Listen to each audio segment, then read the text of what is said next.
Parce que quelque chose que Dieu dit, c'est un don. Toi, tu dis non, c'est pas important. Quelque chose que Dieu dit, Paul dit, aspirer. Toi, tu dis non, on n'a pas besoin de ça. Et tu es plus sage que Paul. Tu es plus sage que la parole de Dieu. Il y a un mal qui sévit dans l'église aujourd'hui.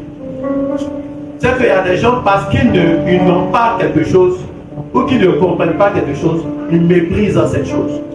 Alors que quelque chose que Dieu lui-même a dit, les hommes ont fait. Toi, tu veux pas être chrétien et puis tu as dit que ce n'est pas important. Donc, quand le Saint-Esprit est venu, les disciples ont commencé à parler.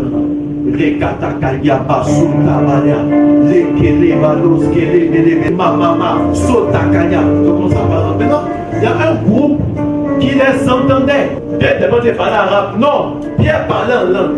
Mais les Arabes entendaient en arabe. Les Crétois entendaient en crétois. Les Égyptiens entendaient en égyptien. Les Baoulés entendaient en baoulé. Mais eux ne parlaient pas plusieurs langues. Ils parlaient une seule langue. Ils parlaient en langue. Voici maintenant la suite qui est intéressante. Parce qu'il y a des gens quand on parle du parler en langue, ils disent donc vos histoires de ribaba là, c'est n'importe quoi. Quand le Saint-Esprit est venu à la Pentecôte, les disciples ont parlé dans des langues qui étaient connues. On dit, mais d'autres se moquaient et disaient, ils sont pleins de vin doux. Le même disciple qui est en train de parler en langue, là, il y a un groupe qui entendait dans sa langue. Et il y a un groupe qui entendait ribaba. Et c'est ceux qui entendaient ribaba qui se moquaient. Marc 16, 17 dit, voici les miracles qui accompagneront ceux qui auront cru en mon nom. Ils chasseront les démons et ils parleront de nouvelles langues. Bien aimé, en quoi est-ce que si je parle arabe, j'ai fait un miracle? En quoi est-ce que moi parler arabe, c'est un miracle? J'apprends l'arabe, je vais parler, c'est pas miraculeux. Parce que sinon, il n'est pas chinois. Parler chinois, parler arabe, ce n'est pas miraculeux. Le miracle, c'est quoi? Le miracle, c'est quelque chose qui est extraordinaire, qui sort de l'entendement et qui nécessite une intervention divine. Amen. On te dit, les miracles, ça veut dire que ce qui dit là, c'est quelque chose de surnaturel. Ils ont dit, ils chasseront les démons, ça c'est surnaturel. Ils parleront en langue aussi, c'est surnaturel. Lui, l'os galia, c'est ça. C'est de ça qu'il s'agit. Et ça, c'est lui, ce qui a traduit comme ça. Semeur traduit différemment. Semeur dit, ils parleront dans des langues inconnues. Langue inconnue. Donc tu vas dire que arabe, c'est pas inconnu, c'est connu. Ils parleront dans des langues inconnues. Ce que je vais te parler, c'est inconnu pour toi. C'est de ça qu'il s'agit. C'est un don de l'esprit, c'est un don spirituel. Le parler en langue est un don spirituel auquel nous devons aspirer. Paul dit aspirer au don spirituel. Aspirer à tous les dons.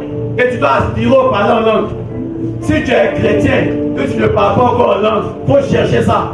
Il faut aspirer, il faut vouloir, il faut désirer, il faut soupirer. Moi j'ai soupiré pour avoir ça. J'ai soupiré pour avoir ça. J'ai demandé, j'ai quémandé même. Et Dieu m'a donné. C'est un don. Il faut demander. Et il dit à un autre, il est donné de faire des miracles. Ça, c'est un don. À un autre, une activité prophétique. C'est un don. Prophétiser. Un autre, le discernement de ce qui vient de l'esprit divin. C'est un don.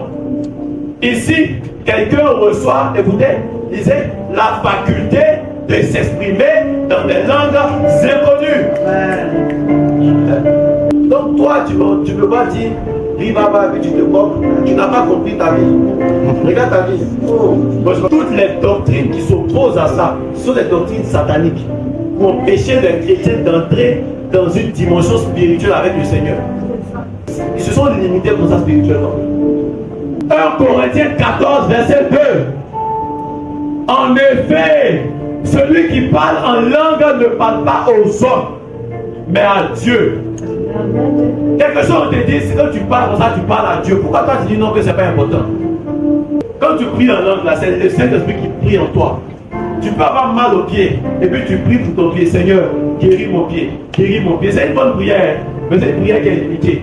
Quand tu commences à parler en langue, rébalos, kérébalos, en langue, là, tu es en train de dire le nerf, parce que l'esprit c'est quel nerf qui te fait mal? Le nerf X qui est enflammé. Maintenant, tu reçois ta guérison au nom de Jésus. Pendant que tu ne sais pas c'est quel nerf. Maintenant, pendant que tu es prié en langue là, rékélos, kéré, rébababa, le Saint-Esprit est en train de parler à ton nerf. Souvent tu es malade, tu ne sais pas de quoi tu souffres. Quand tu pries en langue, le Saint-Esprit sait de quoi tu souffres. Il va rentrer dans les profondeurs de ton corps, aller localiser la maladie et puis la faire sortir. Parce que là, ton intelligence est limitée. En vérité, nous ne savons pas comment prier. Nous ne savons pas quoi demander. Quand tu parles en langue, quand tu pries en langue, tu demandes par l'esprit des choses que toi-même tu ne sais pas que tu as besoin de ça. Corinthiens 14, verset 14. Voilà. Car si je prie en langue, mon esprit est en prière, mais mon intelligence demeure stérile. Il y a un moment de ta prière là où ton intelligence va se taire. Parce que ton intelligence ne sait pas tout. Et c'est ton esprit maintenant qui prie. Maintenant avance. Parce que Paul dit, que faire donc? Je prierai par l'esprit et je prierai aussi avec l'intelligence. Je vais faire ribaba et puis je vais parler aussi. Je chanterai par l'esprit et je chanterai par l'intelligence. Je vais dire, sois loué Jésus. Puis je vais louer en langue. Oh, malos, kelo, c'était, les maya, kaya, malos, sakale, lia malos, kele, les bababa, suntabane. Je suis en train de chanter l'éternel, d'adorer l'éternel dans l'esprit.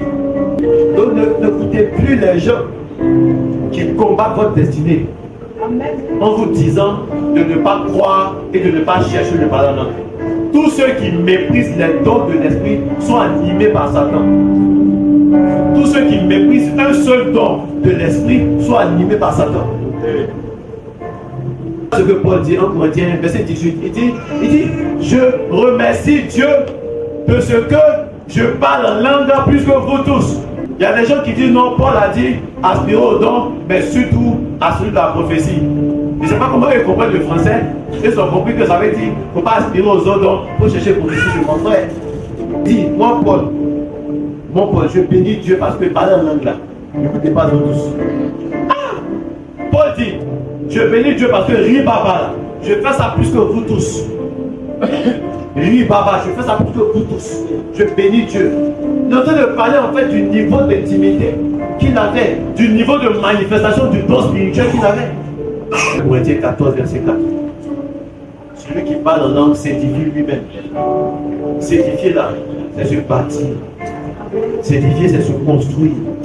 Celui qui parle en langue, il se construit lui-même. Il se bâtit spirituellement. Quand tu parles en langue là, tu progresses plus vite dans la vie spirituelle. Parce que tu bâtis ton esprit spirituel, tu bâtis ton esprit. Donc ne néglige plus ce don. Ne néglige plus cette grâce. Parler en langue va te faire monter en esprit. Parler en langue va te faire gagner des victoires. Parler en langue va te faire monter, gagner du temps. Parler en langue. Tu es intelligent, prie en intelligence. Mais prie aussi par l'esprit. Prie aussi en langue. Alléluia.